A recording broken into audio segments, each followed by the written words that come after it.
Come one, come all! The Dreams and Illusions Festival is soon to begin! Come along and join the Night Troupe!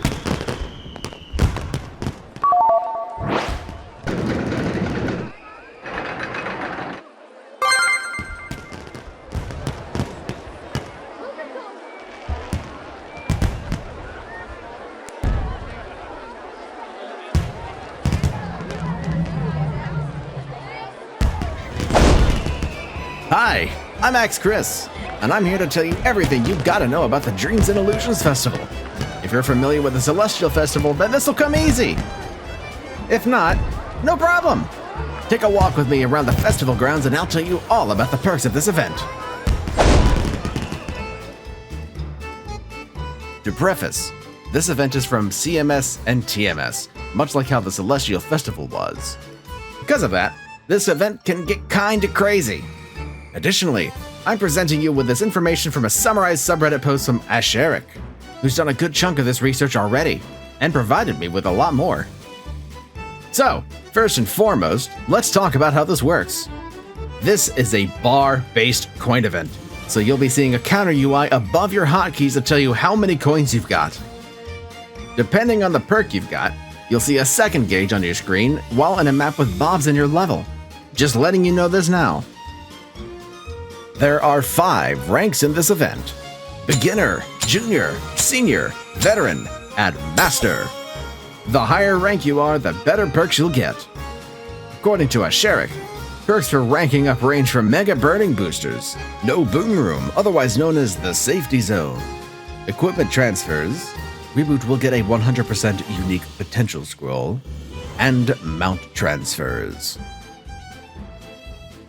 In order to rank up, you'll need to collect a bunch of troop coins in order to decorate your festival blueprint, which will be covered later. You'll have a daily limit of 300 with an additional 130 to be earned through Scar's Mushroom Balloon, which is basically just Punch King. In addition, there's also an AFK room if you'd rather collect coins the lazy way. Here's the chart explaining which rank costs what.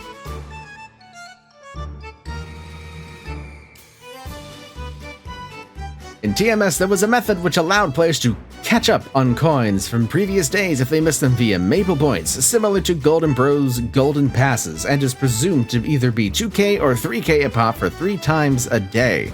I wouldn't suggest it personally, but that's up to you. I will suggest checking out Chief Stan's family band at the fairgrounds though. You can pay them some mesos for a plus 50% buff for either yourself or the entire map. It's basically an MVP buff. With that said, let's talk about perks. Much like the Celestial Festival, you can have only 1 perk a week, so plan accordingly.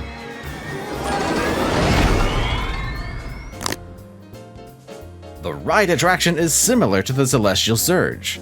The idea is whenever you kill 400 monsters, you'll get a random 4-minute experience buff depending on your rank. In GMS, our experience buffs range from 200% to 350% in 50% increments. Unfortunately, you cannot charge the ride attraction buff while the actual buff itself is active, so it can't be continuous. Once it's out, you'll have to kill another 400. And as it turns out, whenever the buff is active, the game will choose one of the 4 experience boosts, as opposed to sticking with 1.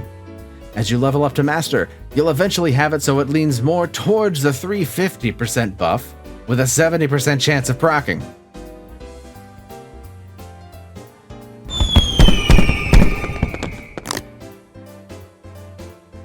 This is your Mule leveling perk. Unlike the Umbra, this isn't in a special map. You can do it anywhere. Every time you kill 400 monsters in your level range, you'll do an FMA. But here's where it gets interesting.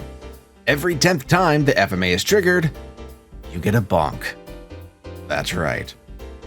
If your character is between level 131 and 199, it'll level up 1 to 15 times rather than just 10. You can trigger this FMA 30 times a day, so 3 bonks. The better your designer rank is, you'll have a higher chance of gaining more levels per bonk.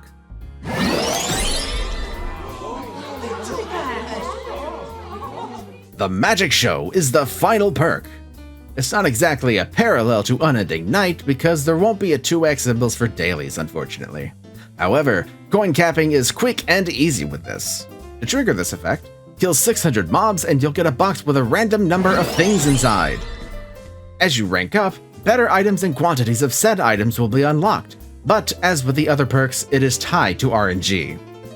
According to Asheric, the expected result should be a combination of 47 powerful and eternal flames, 243 nodes, and 243 symbol selectors.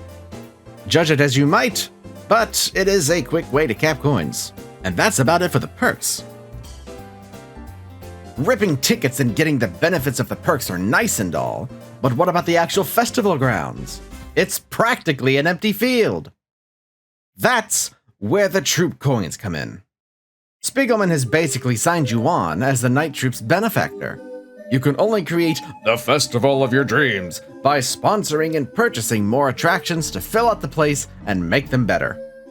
If you're familiar with other isometric theme park creation games, this ought to be a no-brainer. You don't even have to worry about what crowds think of the rides.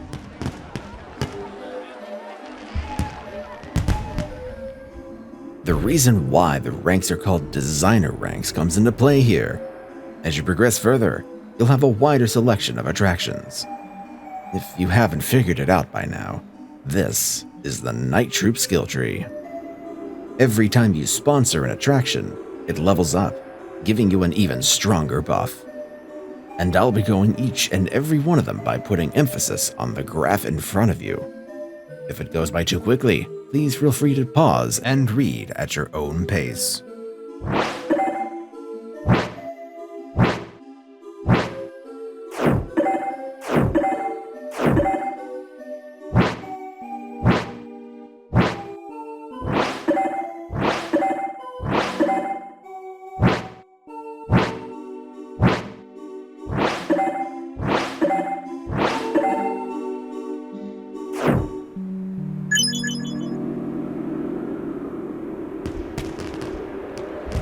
That'll about do it for the festival and its perks.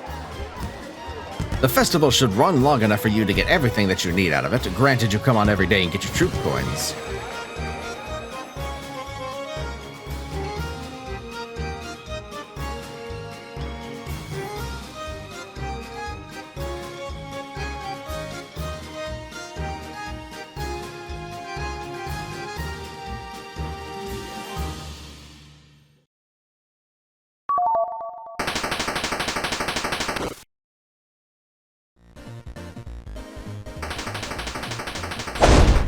I'd like to give a big shout out to Asheric, who was kind enough to give me a bunch of info for this, as well as giving a big shout out to you for watching this video from start to end.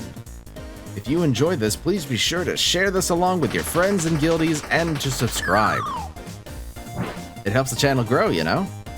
If YouTube ain't your vibe, well, you can check me out at twitch.tv/AxeChris, where you'll probably find me working on my Legion using the Fireworks Festival perk, as well as Kaiser bossing and maybe even Oz.